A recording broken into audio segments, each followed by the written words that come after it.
होंगे बाद में से guys welcome back to your YouTube channel को किसी से सब्सक्राइब नहीं किया तो सब्सक्राइब कर दे, लाइक कर दे, शेयर कर दे और कमेंट कर दे। पाक सिबलिंग रिएक्शन में सबका स्वागत है। मैं हूं कोमल या हाशिम। इंस्टाग्राम का लिंक नीचे डिस्क्रिप्शन में आप फॉलो करें।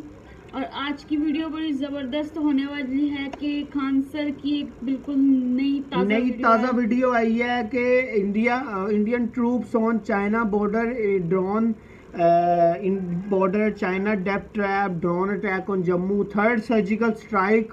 देख लेते हैं क्या है खान सर की न्यू वीडियो। Let's start. जय हिंद। देखिए, भारत चीन सीमा पर एकदम मिरर डिप्लॉयमेंट चल रहा है। मिरर मतलब होता है आमने सामने, जितनी उधर फौज उतनी इधर फौज। जिस तरह शीशा में हम देखते हैं जितना उधर दिखता है उतना इधर दिखता है। तो भारत और चीन की सीमा पर मिरर डिप्लॉयमेंट चल रहा है। देखिए, चीन की पूरी मंशा है कि अगले 2 से 3 साल में वो ताइवान को कब्जा करना चाहता है। इसके लिए वो पीओके की बलि दे देगा, क्योंकि चाइना के ही दम पर पाकिस्तान कूदता है। वो इस बार उसको बली देगा।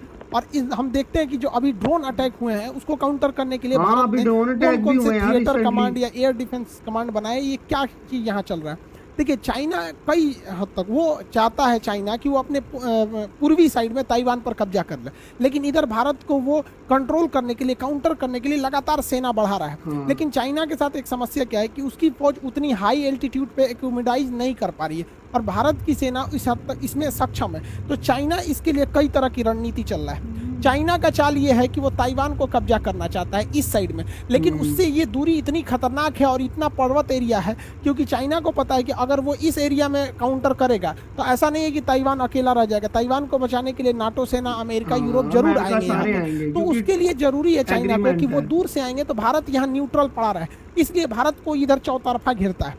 चाइना जो है ये जिबूती में उसकी जीडीपी से ज़्यादा कर्जा देके उसे डेब्ट ट्रैप में फंसा लिया है और वहाँ अपनी आर्मी का बेस बना लिया। भारत का अभी किसी भी दूसरे देश में ऑपरेशनल एयर बेस नहीं बन पाया है अभी तक। तो जिबूती में तो कई देशों का है, अमेरिका, जापान, फ्रांस, कई देश का है। अब यहाँ तंजानिया उसका नया शिकार बन गया है। तंजानिया में वो बहुत बड़ा मिलिट्री बेस बनाना चाह रहा है यहाँ पर। इस तंजानिया को काउंटर करने के लिए हमारे पास यहाँ एजम्पशन आइलैंड था, बट वहाँ की सेशल्स गवर्नमेंट ने एजम्पशन आइलैंड को मना कर दिया। लेकिन एजम्पशन आइलैंड पर मिलना बहुत मुश्किल है, हम लोग को वहाँ पर नेवल बेस नहीं मिल पाएगा। तो एजम्पशन आइलैंड के बगल में यहाँ पर सेशल्स है, मॉरिशस एक देश है। तो मॉरिशस का भारत के साथ बहुत अच्छा संबंध है। मॉरिशस अपना द्वीप हमें दे सकता है नेवी के लिए। रीजन क्या है, देखिए, मॉरिशस ने अपना एक रियूनियन द्वीप ऑलरेडी फ्रांस को दे रखा है। तो यहाँ फ्रांस है और यहाँ पर डिगो गार्सिया है। इस डिगो गार्सिया पर अमेरिका, यूएस है और ब्रिटेन है यहाँ पर। तो अगर यहाँ हमारी नेवी आ जाती है यहाँ पर मॉरिशस द्वीप पर, तो मॉरिशस के पास आ जाती है, तो हमारा फ्रांस से भी समझौता है, अमेरिका से भी समझौता है। तो हम यहाँ पर अकेले इस एरिया को काउंटर कर सकते हैं। लेकिन चाइना तंजानिया में बहुत हैवी इन्वेस्टमेंट कर रहा है।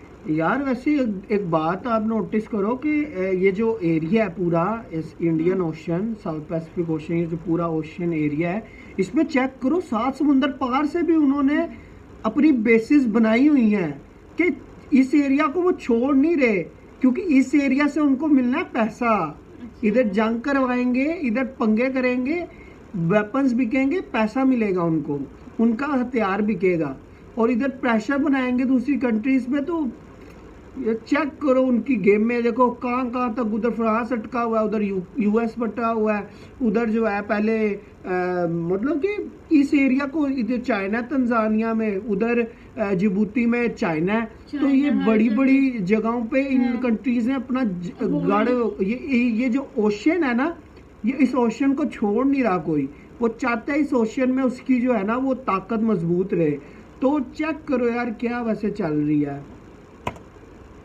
वहाँ पर। उसने पूरी तरह से सी पोर्ट वगैरह डेवलपमेंट करने का इरादा कर रहा है। ये केवल और केवल चाइना की चाल है कि जब इधर चलेगा तो वो भारत अपनी पूरी नेवी को इधर ना भेज सके, क्योंकि यहाँ पे अगर चाइना रहेगा तो हम लोग इधर नहीं भेज सकते अपनी नेवी को। इस एरिया में चाइना अफ्रीका के साइड में तो डिस्टर्बेंस कर ही दिया, साथ में हम लोग यहाँ से पूरी नेवी को इधर नहीं भेज सकते, क्योंकि यहाँ पाकिस्तान भी है। वो चाइना के इशारे पर ही यहाँ डिस्टर्बेंस चालू करेगा जब चाइना इधर ताइवान पर अटैक करेगा। तो अभी चाइना क्या है, श्रीलंका को पूरी तरह अपनी जाल में फंसा दिया। श्रीलंका के कोलंबो एयरपोर्ट को बनाने के लिए चाइना ने इतना पैसा दिया कि ये लोग कर्जा नहीं चुका पा रहे हैं। और अब ये श्रीलंका एयरपोर्ट, ये यहाँ का कोलंबो पोर्ट चाइना जो है 99 साल के लिए लीज पे ले लिया। अब बताइए, ये महिंद्रा राजपक्षे ये इनको फीता कटवा रहे थे, इस ससुरा उसका खतना काट दिया। अब क्या करोगे भैया, चाइना पे भरोसा करोगे तो यही होगा। अभी चाइना ना क्या कर रहा है, श्रीलंका में एक शहर बनाने जा रहा है। उसके नीचे जो मिनी चाइना होगा, वहाँ चाइना का संविधान लागू होगा, चाइना के लोग वहाँ रहेंगे, वहाँ दूसरा कोई नहीं आ सकता है, चाइना की कंपनी रहेगी, वहाँ चाइना की मुद्रा चलेगी, चाइना का सिम कार्ड चलेगा, पासपोर्ट चलेगा, वीजा चलेगा, स्कूल चलेगा, सब। वो एक मिनी चाइना है यहाँ पर।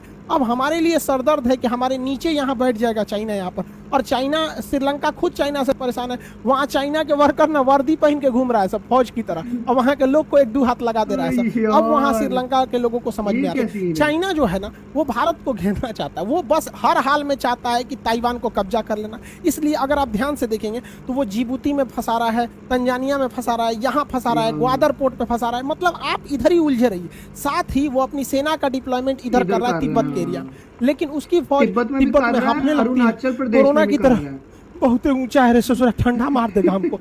चाइना की फौज यहाँ 15 दिन भी नहीं टिक पाती है, और हमारे यहाँ सियाचिन युद्ध, कारगिल युद्ध पहाड़ों पर जीत लिया गया। तो हम लोग से लड़ना चाइना को नेचुरली थोड़ा सा दिक्कत। देखिए हमारी आर्मी स्ट्रांग है, हमारे पास मोटिवेशन है, एक से एक योद्धा है, बट नो डाउट चाइना के पास लॉजिस्टिक सप्लाई यानी उसकी ट्रेन नेटवर्क, और उसके पास हथियार एमुनेशन तगड़े हैं, यानी उसकी टेक्नोलॉजी और लॉजिस्टिक हमसे तगड़ा है। तो चाइना यहाँ पर उसकी फौज ही नहीं टिक पा रही है, इसलिए चाइना क्या कर रहा है, तिब्बत के लोगों को यहाँ से ही भर्ती कर रहा है सेना में। अब तिब्बत को खुद ही कब्जा कर रखा है, तिब्बत के लोगों को भर्ती कर रहा है। तो इसमें भारत के पास एक प्लस पॉइंट क्या है कि वो तिब्बत के लोगों को भड़का सकता है कि भाई जो तिब्बती फौज चाइना में गए हैं, तो मोदी जी आराम से दलाई लामा से कह सकते हैं कि तिब्बत हमारा कब्जा किया जमीन है, कोई भी तिब्बती फौजी न लड़े। और अभी से नहीं, ये पहले से सीक्रेट रहना चाहिए। जब लड़ाई का माहौल हो तो एक बार दलाई लामा अगर कह देंगे ना तो धार्मिक मामला हो जाता है, तुरंत मान लेते हैं लोग एक बात को, किसी भी बात को। धार्मिक चीज में ना वो सही गलत नहीं दिखता है, सीधे हमरा धर्म गुरु बोला सही है यहाँ पर। तो दलाई लामा एक बार बोल देंगे कि जो भी तिब्बती फौजी है चाइना की ओर से न लड़े। तो यहाँ पे देखिए तिब्बत के लोग स्वतंत्रता के लिए बहुत आंदोलन भी करते हैं, ये लोग बहुत जुल्म करते हैं तिब्बत के ऊपर, ये ससुरा तिब्बतियों के ऊपर, वीगर मुसलमानों के ऊपर, लेकिन इनके खिलाफ कोई बोलता नहीं क्योंकि इनके पास पैसा, टेक्नोलॉजी सब कुछ है। तो यहाँ हमारे लिए दलाई लामा काम आ सकते हैं क्योंकि इनका शरण स्थल भारत में। आप बताएंगे दलाई लामा हिमाचल प्रदेश में कहाँ इनका शरण स्थल है, कहाँ इनका मतलब आश्रम है। चाइना जब हांगकांग को पूरी तरह से दबा दिया तो ही चाइना का मन बढ़ने लगा। हांगकांग का एप्पल्स डेली अखबार को इतना टॉर्चर किया कि उस अखबार के मालिक को जेल कर दिया गया, वो न्यूज़पेपर बंद हो गया, चाइना के खिलाफ लिखता था। सोचिए चाइना अपने खिलाफ कुछ भी नहीं सुन सकता है। अब उसकी नज़र पूरी तरह से ताइवान पे है। अब ताइवान के लोगों, ताइवान के मिनिस्टर वगैरह भी कह चुके हैं कि बहुत जल्द हो सकता है चाइना हमारे पर अटैक करे। हालांकि यूएस नेवी हमेशा इस एरिया में डिप्लॉय रहती है, तो ये, लेकिन देखिए चाइना अगर इस साइड में इन्वॉल्व होगा तो यूएस भी डायरेक्ट चाइना से नहीं उलझने वाला है। तो इस साइड में हम लोग को क्या फायदा होगा, ध्यान से समझिए। रियलिटी ये है कि अभी के वक्त में, एट अ टाइम प्रेजेंट में, चाइना हमसे पैसा, लॉजिस्टिक, टेक्नोलॉजी, हथियार, संख्या, हर चीज में ज्यादा है। हमारे पास राफेल जैसे जहाज भी खरीद के आते हैं। ड्रोन दुनिया में सबसे ज्यादा चाइना बनाता है, हमारे पास शादी ब्याह वाले भी ड्रोन नहीं है। तो अभी के वक्त में चाइना से उलझना समझदारी नहीं है। देखिए वक्त आने पर आप हाथी को भी गिरा सकते हैं, लेकिन उसका वेट कीजिए। लेकिन जब चाइना ये सोचेगा कि उसको ताइवान पर कब्जा करना है तो उसकी ज्यादातर फौज इस साइड में इन्वॉल्व रहेगी, क्योंकि इधर नाटो सेना आ जाएगी, अमेरिका आ जाएगी, ये वगैरह आ जाएंगे। यही सबसे बेस्ट मौका रहेगा भारत को कि इस साइड से पीओके कब्जा कर ले, क्योंकि चाइना दो फ्रंट पर नहीं लड़ सकता है, कंफर्म है। चाइना के लिए फर्स्ट प्रायोरिटी रहेगी ताइवान को कब्जा करना। इसी वक्त अगर हम पीओके पर हमला करके ये लेते हैं तो उस वक्त चाइना तो पाकिस्तान को मरते छोड़ देगा, ये गारंटी। इसलिए उसने उसको डुप्लीकेट हथियार भी दे रखे हैं और सीधे कह देगा हम क्या कर सकते हैं यहाँ पर। और अगर एक बार में पीओके आ गया तो भैया ये सीपीईसी जो सड़क है, ये चाइना से कनेक्टिविटी टूट गया, ससुरे ग्वादर बंदरगाह तुम्हारा काम खत्म। अब तुमको ग्वादर बंदरगाह के लिए घूम के आना पड़ेगा। यहाँ हमारा अंडमान निकोबार है, तुम्हारा खूब अच्छा से परछावन किया जाएगा, टूट थार के मुंह हाथ यहाँ से। भारत इसके लिए तैयारी भी कर रहा है। भारत ने क्या किया है, अपने साइड यहाँ पर कर्नाटक के कारवार में बहुत बड़ा नेवल बेस बना रहा है, एशिया का सबसे बड़ा नेवल बेस, और एक विशाखापट्टनम में इधर में।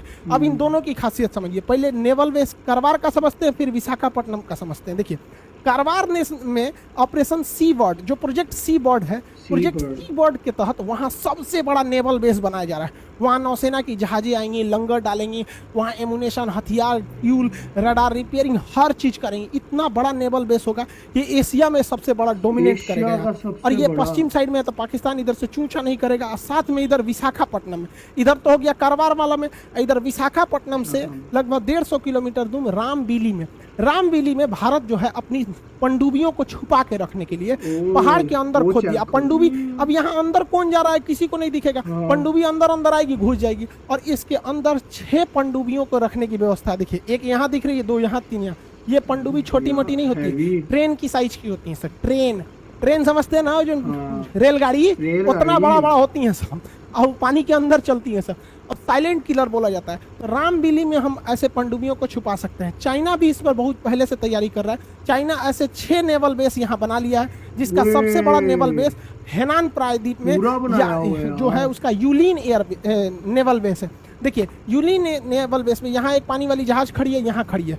आप यहाँ अगर ध्यान से देखेंगे तो एक पनडुब्बी जाती हुई दिखाई दे रही होगी यहाँ से। ये पनडुब्बी इसके अंदर घुस जाएगी यहाँ पे, अंदर पता नहीं चल पाता है यूलिन एयर नेवल बेस। हालांकि ससुरा चाइना कितना छुपा है, तो जब हमारा पता चल जाता है तो हमारी सेना को नहीं पता चलेगा, नहीं पता रहेगा तो बता तो दिए रहे। इन सब को देखते हुए हमारे तीनों सेनाओं के जो चीफ हैं, चीफ ऑफ डिफेंस स्टाफ, इनके अंडर में थल सेना, वायुसेना, नौसेना, तीनों को ये एडवाइस दे सकते हैं। ये एक तरह का एडवाइजरी बोर्ड होती है, ये तीनों के लिए डिसीजन ले सकते हैं। यहाँ पर इन्होंने कहा है कि देखिए हमारी थल सेना, वायुसेना, नौसेना, ये 3 सेना से अब काम नहीं चलने वाला है। अब हमें और एडवांस बनना है, और कोई सेना। तो आप कहेंगे ये कौन सेना है? ये एक और मेरी टाइम कमांड बनाना चाहते हैं। मेरी टाइम कमांड का काम क्या होगा कि भारत के समुद्र में क्या हो रहा है, क्या नहीं हो रहा है, ये सारी जानकारी जुटाने का काम, केवल जानकारी जुटाने का काम मेरी टाइम कमांड के पास होगा। नेवी से हट के इसे बनाया जाएगा। उसके पास एडवांस किस्म के रडार होंगे, हेलीकॉप्टर में रडार लगाए जाएंगे, एवॉक्स जहाजें लगाई जाएंगी, बहुत बड़े आकार के कोस्टल एरियाज में हमको OTH radar, over the horizon radar लगाया जाएगा, जिससे पूरी एरिया पे निगरानी हो। और युद्ध के वक्त में नेवी आएगी। अब आप कहेंगे ये कौन मैटर है? देख बबुआ, प्रैक्टिकली समझाते हैं। जब आप बीमार पड़ते हैं तो डॉक्टर आपकी बीमारी का पता नहीं करता है, वो जांच के लिए जांच घर में भेज देता है। जब वहां से पता चलता है तब इलाज करता है। जैसे मान के चलिए आप कहेंगे डॉक्टर साहब भैया दुखा रहा है, एक काम करो अल्ट्रासाउंड करा के आओ यहाँ पे, तो दूसरे जगह भेजेगा अल्ट्रासाउंड करा के, तो रिपोर्ट देगा अगर किडनी खराब है, किडनी का खराब, निकाल के फेंक दे इसका। तो डॉक्टर क्या करेगा? किडनी फेंक देगा इसका, निकाल के किडनी पे चले आप। तो वही काम होगा अब। हमारी नौसेना केवल काटने का काम करेगी और पता करने का काम, काटना किसको है, तोड़ना किसको है, ये करेगी मेरी टाइम कमांड। तो बाहर भैया बिपिन रावत की बहुत बढ़िया काम किए यहाँ पर। और ऐसा ये तो एक कमांड हो गया। अभी देखिए ये तो नेवी के लिए है, अब देखिए एयरफोर्स के लिए। इन्होंने कहा कि हमारी जो एयर क्षेत्र है, यहाँ पर भी जो हमारी एयरफोर्स है, इसका काम ये नहीं है पता करना कि कौन आया, ड्रोन आया, जहाज आया, क्या ना।